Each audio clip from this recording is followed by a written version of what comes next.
Et après, maintenant, cela va cacher. Quand ça va créer des guerres, ça va être l'origine des guerres, des trucs partout. Et après, qu'est-ce qui va? Le sadisme maintenant, l'antichrist va commencer maintenant. Comme tout est exposé déjà, les nations connaissent déjà leur origine, les vrais juifs sont déjà reconnus mondialement, c'est reconnu mondialement que ce sont des noirs et que partout maintenant, ça va. Et quand même, les deux témoins sont enlevés au ciel et tout le monde les a vus et ce sont des noirs. Et ici, encore et là, ça va être terrible.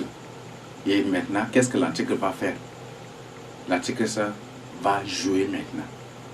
Il sait qu'il a déjà échoué. Il a déjà échoué, ça va être impossible pour lui de rassembler toutes les nations. Jamais. Ça va être impossible. Et qu'est-ce qu'il va faire? Il va déclencher ce qu'on appelle des guerres. Il va déclencher des désastres, des calamités et des catastrophes sur toute la planète Terre. Et là, c'est en ce moment-là quand vous allez voir des météorites ou des comètes ou des astéroïdes vont tomber du ciel sur la Terre. Il y aura des pluies, oui, des pluies de météorites. Il y aura des trucs, ça va être des choses terribles. Et vous allez voir que le soleil va brûler les gens. En d'autres termes, les 7 coupes de la colère de Dieu dans Apocalypse 16. Si vous lisez, vous allez comprendre.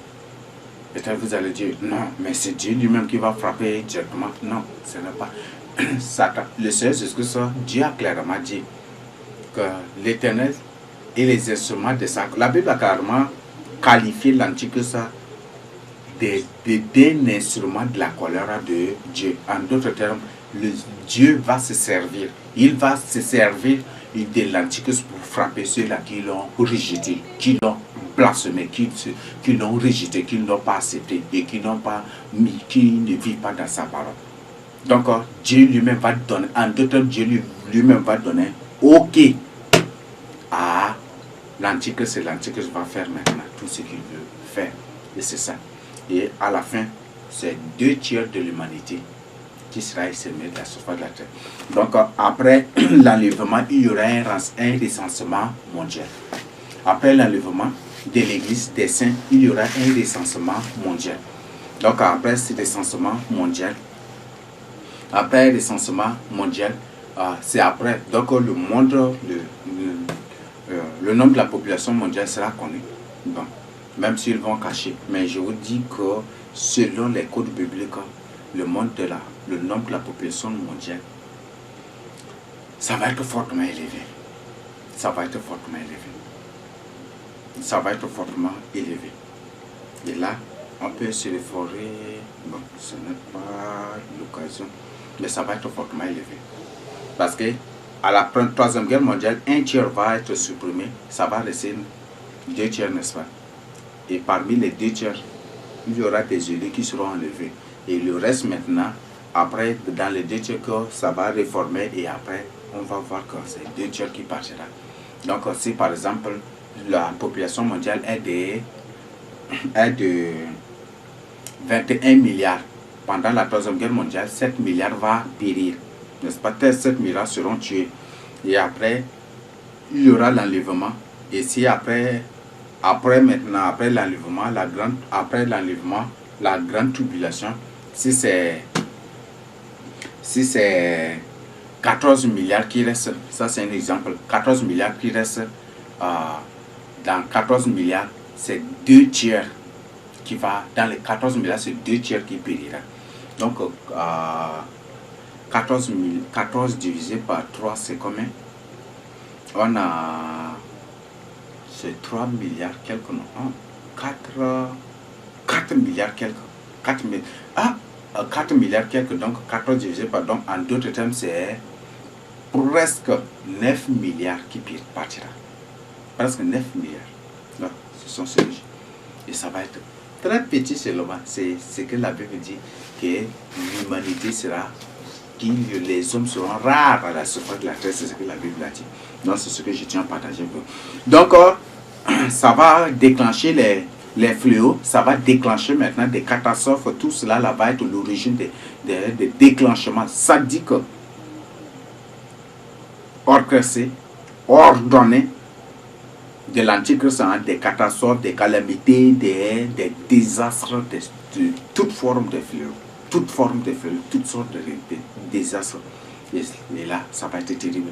Et par la suite, c'est pendant ces désastres, pendant tout cela là, c'est quoi? L'extermination des comploteurs de l'ordre mondial. L'extermination des comploteurs de l'ordre mondial. Donc tous ceux-là qui aujourd'hui, les présidents, les gouverneurs, les préfets, les sous-préfets, les trucs, tout, les présidents, les ministres, les députés, tous ceux-là qui aujourd'hui complotent l'ordre mondial, qui manipulent la population, qui mentent à la population pour redresser l'ordre mondial. Partout dans le monde, ils seront tous exterminés. Peut-être ceux auxquels l'Antichrist a fait des promesses où Satan leur a fait directement promesse. Pendant l'ordre mondial, tu seras ministre de la DCC. Pendant l'ordre mondial, tu seras gouverneur. Ou pendant l'ordre mondial, tu seras ceci. Ils seront tous exterminés. Et aucun de ceux-là auxquels l'Antichrist ou Satan a fait des promesses de rire avec l'Antichrist, ce sont les démons en forme humaine. Et pas de n'importe quel démon, des démons généraux de Satan, ceux-là qui vont régner pendant l'ordre mondial. C'est ce que je tiens à partager avec vous. Et par la suite, qu'est-ce qui va se passer? Comme c'est Israël qui est à l'origine de l'échec de l'ordre mondial, qu'est-ce qui va se passer? Qu'est-ce qui va se passer? C'est l'Afrique subsaharienne qui est à l'origine de l'échec tragique de l'ordre mondial, de l'échec honteux, tumultueux, humiliant et confus de l'ordre mondial. L'Antichrist va dire, ok, maintenant, vous tous qui êtes avec moi, allez, rassemblez-vous. Et il va maintenant décréter et pour venir en guerre contre l'Afrique subsaharienne. Et là, c'est l'Afrique centrale avec l'Afrique de l'Est qui vont entrer dans la guerre. Et l'armée de l'Antichrist, la Bible a dit, c'est les pattes des louches, c'est la Russie. Et on parle de Gog, Magog, ce sont ces nations-là. Toujours. Bon, il y a des gens qui confondent toujours les spécialités là. C'est comme si... Bon, je ne sais pas. Leur spécialité, c'est de confondre tout comme ça. Il y a des gens qui ne comprennent même pas Gog et Magog, je ne sais pas. Et alors que les choses bibliques sont là, quelle Bible vous utilisez? Quelle Bible vous utilisez? Gog et Magog réfèrent toujours à l'Eurasie. Oui. Parce que l'Asie, c'est dirigé par la Russie. Personne ne va dire non. C'est dirigé par la Russie. Et nous avons aussi l'Allemagne. On peut dire pays des Gomères, c'est l'Allemagne. L'Allemagne, c'est la puissance économique, c'est la puissance économique, même mondiale, là, c'est la puissance économique de l'Europe, et c'est l'Europe qui gouverne le monde. Donc, la Russie, l'Allemagne, avec les pays là, les pays des fils, et c'est eux là. Donc, la Russie, l'Europe et Magog, Maghreb, c'est eux là qui viendront en guerre. Comment les gens ils lisent quelle Bible? C'est la Bible de Sodome, de Gomorrhe, d'Assyrie, ou c'est le livre de Babylone, ou c'est livre de quoi? Je ne sais pas. Quelle Bible vous lisez même? Je ne sais pas. Donc il y a des gens là qui ont leur professorat en confusion. Et je ne sais pas, je ne sais comment. Donc ouvrez vraiment vos yeux. Donc ils vont venir. Et c'est toutes ces nations-là. La Russie. Méchec. Quand on parle de Méchec, on parle de Moscou, non? Moscou. Moscou, c'est la tête de la Russie, non? La Russie. Et c'est la Russie qui est la tête même de l'Asie aussi. Oui, c'est la Russie même qui est la tête de la Russie, de l'Asie. Ne croyez pas aux faits politiques sur lesquels les médias font de propagande. Donc je voudrais que vous compreniez. Pourquoi ils ont placé la Russie là au sein de l'Asie?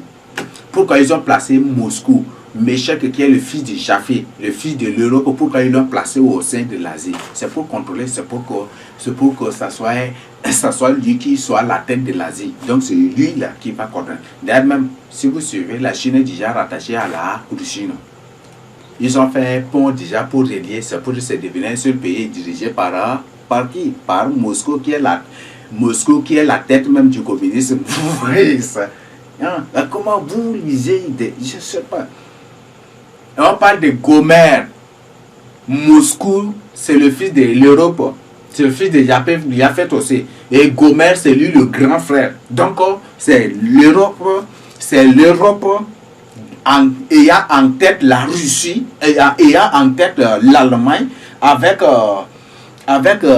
la Russie, c'est eux là qui vont s'unir, et avec ceux de Maghreb qu'on appelle Magog, c'est eux là qui vont venir en guerre contre l'Afrique subsaharienne. Et c'est l'Afrique centrale qui va entrer premièrement en guerre. Vous voyez déjà, ça va être la guerre. Je ne veux pas que tu sois là, mon frère. Je ne veux pas que tu sois là. Sois enlevé. Il ne faut pas voir, je ne t'invite pas à voir ça, mais il faut que tu sois enlevé pour éviter si vraiment cela. Ça va pour vraiment t'aider.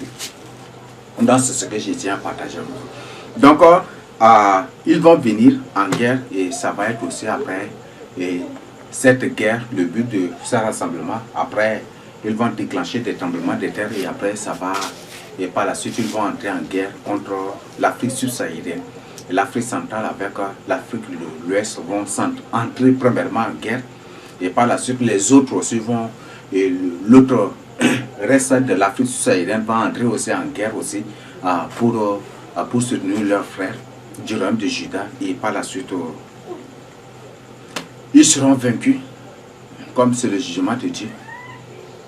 Comme c'est le jugement de Dieu, ils seront vaincus et c'est après que le Seigneur Jésus-Christ. Et c'est suite à cette guerre-là que le Seigneur Jésus-Christ avec nous, ses saints. C'est selon Zacharie 14, verset 5, non. Nous, le Seigneur, avec nous, ses saints, nous allons revenir pour régner pendant 1000 ans, qui est le 7e point du partage. Donc le 7e point, c'est le millénium. Donc c'est le règne des 1000 ans. Voilà des faits et des partages que je tiens à partager avec vous sur le chèque tragique, honteux, houleux, humiliant et tragique de l'ordre mondial atlantique. Donc l'ordre mondial va être un échec total. C'est déjà visible. Donc quand les Noirs, quand les filles de Jacob noirs, avec des Lévites noirs, 100%, quand c'est eux, lorsqu'ils vont s'élever lorsqu'ils vont construire le troisième temple, toutes les nations vont prendre des haches. Mais on a appris dans la Bible que c'est le peuple juif, mais ces gens-là, est-ce que c'est des trucs? Non, c'est des juifs, mais comme ça, ils vont chercher à voir qui sera le sacrificateur. Donc, ils vont prendre des haches là, au pied de l'arbre de l'ordre mondial, et pour attendre qui c'est qui. Et quand ils vont voir que c'est le souverain sacrificateur, c'est un noir. Donc, c'est comme ça que ils vont commencer maintenant par abattre l'ordre mondial. Personne. Et tout le monde va croire en ce jour-là. Donc les Noirs sont des fils de Jacob. Donc c'est comme ça. Et eux, mais si eux, ce sont des fils de Jacob, nous, qui sommes-nous? Qui sommes-nous? Donc c'est pour dire que nous-mêmes, là, on nous a menti aussi. On doit, et les gens vont chercher leur... Et c'est un échec total déjà de l'ordre mondial. Je tiens à vous informer. Magor Meshabib, qui est le nom du souverain sacrificateur au temps, c'est Pashur, au temps de Jérémie. Jérémie 19, Jérémie 20, si vous lisez. Donc, Jérémie a dit que son nom n'est plus Pashur, mais c'est plutôt Magor Meshavik. Les Magor ou les Magir, ils sont ici au Tchad. Je dis que tous, ils sont là, ils sont au Tchad. Je ne suis pas en train de vous mentir. Donc, ils sont là, ils sont au Tchad. Ils sont ici au Tchad. Vous voyez ça. Donc, et vraiment la crainte de Dieu et honte de vous-même. Donc revenez au Seigneur Jésus-Christ. Donc les Magir, ils sont ici au Tchad, c'est les vrais sacrificateurs. Donc les rabbins noirs, métis, jaunes, rouges, ceci, le vert, le violet, tout ça, ce sont des démons en forme humaine. Ce ne sont pas des humains. Ce ne sont pas des humains normaux. Ce sont des démons en forme humaine. Des démons qui ont pris sur des corps humains pour être en mission parmi les humains, pour réussir leur mission. Donc vous, tous les fils de Jacob, vous êtes bien informés. Tous les Noirs, vous êtes bien informés. Le Seigneur a parlé de la traite négrière dans Deutéronome 28, que les filles de Jacob seront emmenées dans une terre étrangère, seront ramenées dans l'Égypte. L'Égypte, aujourd'hui même, c'est les États-Unis, avec les billets de dollars pour. Donc, les Noirs ont été apportés, ont emmenés là, en captivité, comme esclaves et vendus. Donc, toutes les preuves bibliques sont là. Il y avait preuve de pétrole. Le Seigneur parle de miel. Et le miel, aujourd'hui, le symbole de miel, c'est le pétrole. C'est le pétrole, vous allez trouver où? Si ce n'est qu'en Afrique seulement. C'est un qu'en Afrique, la part golfe là-bas même, là, c'est une terre africaine. Donc c'est ce que je tiens à vous informer d'abord pour que vous, vous ne soyez pas, vous sortez de l'illusion, vous sortez de l'utopie et acceptez la vérité, la réalité pour votre salut. Donc ce que je tiens à partager avec vous. Donc voilà. Donc les Magor ou les Maguères, ils sont là. Il y a Gour aussi, Gour, les Gour, ils sont ici au Tchad aussi. Ils sont ici, ils sont là. Magor, Gour, ils sont là, ils sont au Tchad.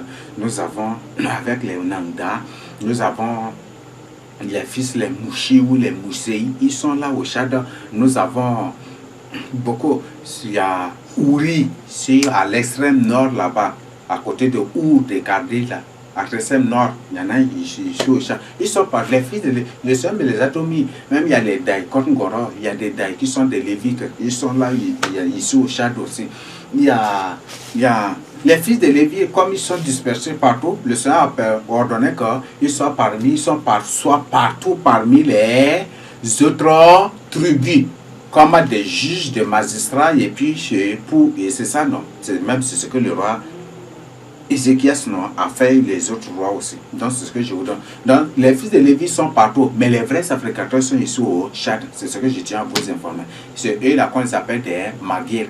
Donc je vous renvoie, Magor ou Maguère, je vous renvoie dans Jérémie 21 à 5. Lisez vous-même, vous allez découvrir. Jérémie 21 à 5, les Magor ou les Maguères, ils sont ici au Tchad. Ils sont ici au Tchad avec les Gour. Les Gour ou les Gour, ils sont ici au Tchad, n'est-ce pas? Donc, avec il y a des Lélés, il y a des Lakar, ils sont partout. Donc, les Lévites, le Seigneur les a tous révélés.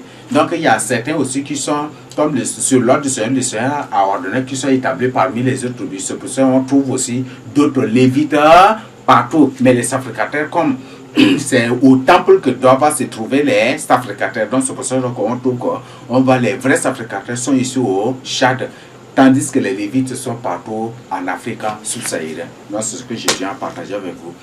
Donc prenez ce message là où sur lui, mettez cela vraiment en pratique, partagez vraiment avec les autres. Le Seigneur a dit, maudit soit celui qui retient la vérité captive, malheur à celui qui retient la vérité captive. Donc si tu ne veux pas que le Seigneur te rejette, partage ce message-là en urgence avec les autres. Peut-être en partageant avec une personne ou en recommandant une personne pour suivre cela, ça va lui ouvrir les yeux et ça va l'amener à la repentance. C'est aussi l'évangélisation. Fais cela pour le salut des âmes et pour ton bien à toi-même. Si tu ne veux pas que le Seigneur te rejette, parce que le Seigneur dit maudit soit celui qui retient la vérité captive, malheur à celui. Le mot malheur ou maudit renvoie toujours, ce sont les synonymes, ce sont les mêmes choses seulement. Maintenant, beaucoup vont dire non, mais je vous dis, je vous parle dans un contexte bien précis. Malheur ou maudit, ça nous renvoie à la même chose, au même résultat. Donc, c'est ce que je tiens à vous donner. Donc, maudit ou malheur sort, celui qui retient la vérité captive. Donc, partage ce message en urgence avec les autres, recommande cette vidéo avec les autres. Tu peux même envoyer aux autres, inviter les autres à suivre, ou si tu as déjà suivi et que tu veux traduire en langue arabe ou quoi, dans n'importe quelle langue, si tu as une application qui te permet de traduire ça aussi en d'autres langues pour partager justement avec les autres. Et ça, ce message, mais en pratique, partage avec les autres pour leur salut. Mais une fois de plus, je vous rappelle, la terre promise, c'est l'Afrique subsaharienne et le Tchad, pour le moins soirée géographique. Sar, la ville de Sar du Tchad est bel et bien Jérusalem et Sion de la Bible. Venez là. Donc, cessez d'aller au Moyen-Orient en tourisme là-bas, mais venez plutôt ici. Parce que c'est ça, la terre promise. C'est ce que je tiens à partager avec vous. Et cessez maintenant de croire que des trucs, mais c'est ici. Donc, même si vous n'avez rien à voir, mais descendez, et même si vous si vous venez à ça et vous dites merci Dieu, parce que j'ai vu ta terre sainte, je bénis ta terre sainte et je bénis ton peuple juif, humain, normal, créé à ton image et à ta ressemblance. Je le bénis avec la vie, je le bénis avec ta grâce et que toi-même tu bénis, tu fais et que même tu retournes, le Seigneur va te bénir. Donc, vaut mieux faire ça que d'aller là-bas et amasser la malédiction de Dieu sur toi. Donc, cesse de dépenser inutilement pour aller dans un coin où il n'y a point du tout des vrais juifs là-bas. il n'y a que des 30% seulement des juifs, mais qui vivent comme des clochards et on vous les présente tous les jours à la télé comme des bandits. On vous les présente tous les jours comme des avec des chaînes, avec comme des gens sans papier, des gens qui commettent des désordres, de ceci, on vous les présente toujours là-bas. Donc, vaut mieux venir ici. C'est ça qui est bel et bien cette ville biblique, Sion biblique et Jérusalem biblique aussi. Donc, vous venez là. Et comme j'ai déjà partagé avec vous, je vous renvoie à l'enseignement que j'ai déjà présenté, que j'ai déjà publié. Le titre, c'est « Qui sont ceux-là qui viennent en mission ici en Afrique subsaharienne ?» Et donc, je vous invite vraiment à suivre cela. Donc, si tu comprends vraiment le message, aide, bénis les filles de Jacob qui ont accepté le message sans question, qui vivent dans la crainte de Dieu, qui vivent dans la sainteté, le Seigneur te bénira, que d'aller gaspiller ton argent inutilement dans un coin où il n'y a rien que des fils de Japhé, des fils des Canaan et des Lydimes, des démons en forme humaine, des démons en forme humaine, des extraterrestres là-bas. Il ne faut pas aller là-bas. Même si l'argent là te gratte là, donne au vrai peuple de Dieu. Ça, c'est une source de bénédiction que d'aller dépenser là-bas pour amasser, emmagasiner des malédictions sur toi, sur tes enfants, sur ton travail pour te faire détruire toi-même. Donc, prends ce message au sérieux. Recevez cela au nom de Jésus chez vous. Je présente avec vous cela au nom de Jésus-Christ. Amen.